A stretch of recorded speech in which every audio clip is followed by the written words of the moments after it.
Hello everyone, this here is my review of the newly released LEGO Star Wars Plo Koon Microfighter, the most expensive microfighter ever released. This here is set 75400 Plo Koon's Jedi Starfighter Microfighter. It released just this past month in 2025. You can see there you've got 89 pieces in total for this teeny tiny ship. It includes just one minifigure and the head of another. The retail price for this set here is $15 USD before tax, which drove everyone online insane. Currently the conversion rate would make that $24 NZD.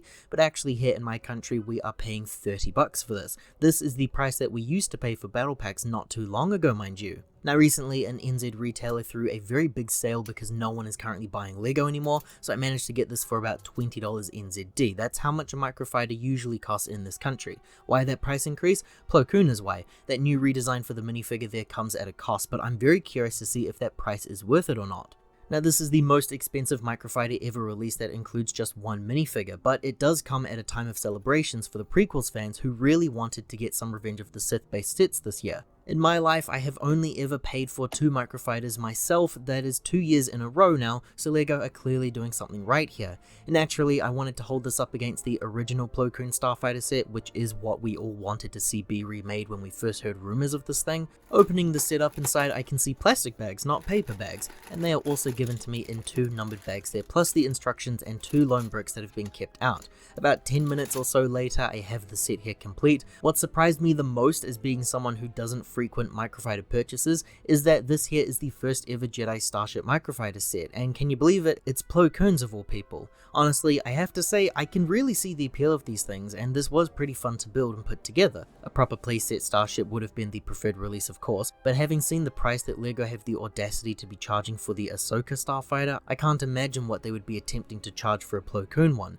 It makes for a very cool silhouette design, and it even features a droid dome head there, which feels reminiscent of the original Jedi Starfighters from when I was a kid. You didn't get the full body, you just got the dome head. You've got some standard features and details there. The wings there are on hinges and they can be moved up and down. You've also got some stud shooters too, which use the clear flat disc pieces. They work sometimes, very simple inclusions really. And I mentioned the original one from the Clone Wars era. This here is the grand scale between the two. I should also take the time here to mention something that's been making the rounds on the internet these days. A fan designer by the name of Will Crafting shared their idea of a mock design for a Plo Koon Starfighter using these 2 sets combined. Now I personally do not have that creator set here on hand, but I thought I would share this idea anyway since this is the only video that I'm making where this news would fit. I am pretty interested in doing this myself though, because I wish I had something fancy for this brand new minifig. The old one is still a personal favourite, but you can see that the colours on my set are very faded. This thing needed a remake badly. And the hope from fans was that we would get a remake this year because it would have paired really nicely with the ARC 170 set that released back in January. And lately most Jedi Starfighters have been releasing with at least 3 minifigs too, so we could have had an additional clone trooper, and maybe we could have had a better R7 remake too, because unfortunately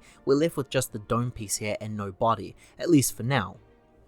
But let's talk about that minifigure since this is the reason why I bought this set, and many of you will probably be in the exact same boat as me. I've always said that it's bad to admit that we're happy to spend $20 NZD on bricks we don't care about just for a minifigure we do care about, so let's try to keep this to an occasional instance from here on, okay? Now this Plo Koon remake figure is, for me, the best minifigure that I've had in 2025 so far. Hands down, far and away great. Not perfect though, very very close. The only downside I have here is the lack of arm printing. Given this is meant to actually be a Clone Wars figure, we should see some armor there on the arms like we've seen with the Mace Windu figure in the past. But the torso printing looks really solid, the leg printing there's great too. It's the first Plo Koon minifigure to actually have leg printing, but the headpiece is clearly the standout part there. This thing is a hard plastic release, so it's nice and sturdy, and the printing is going to remain on there with age. They've also changed his head shape there where it appears wider at the sides. The hope of changing the head shape has been something that I have been very passionate about for years now, even documented on this channel, and to actually see it happen feels amazing. I hate to say it, I feel really satisfied with this minifig. This is a great release. I think it's easier to understand why this is such a big deal when you compare the 2 figures side by side. You can tell my figure was loved for many years there, releasing originally back in 2008, and then I believe re-released in 2010. It's a rubber-like material that ultimately makes a skinnier design for the head. Printing there is also beginning to fade. He features no printing for the arms or legs there. This figure is a very good starting point, and I'm thrilled to have an amazing new release. I just wish it didn't take nearly as long as it did. Now, I also mentioned earlier the head of R7-D4, which looks really great here compared to the original, and for those curious, this here is what that headpiece looks like on the original's body. It actually doesn't look too bad if I'm totally honest, so maybe if I do buy that creator set in the future to try and build that really great mock idea, I can try to fit this guy in with that build.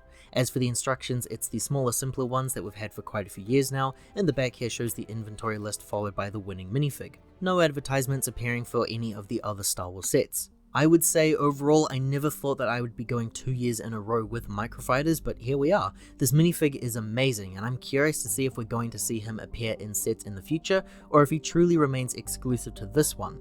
I imagine that this is going to be a very popular set with collectors. In fact, I know this to be true because it's been about a month or so and the set is still currently sold out for the NZ crowd from the official shop at home site. And again, I'm uploading this in June.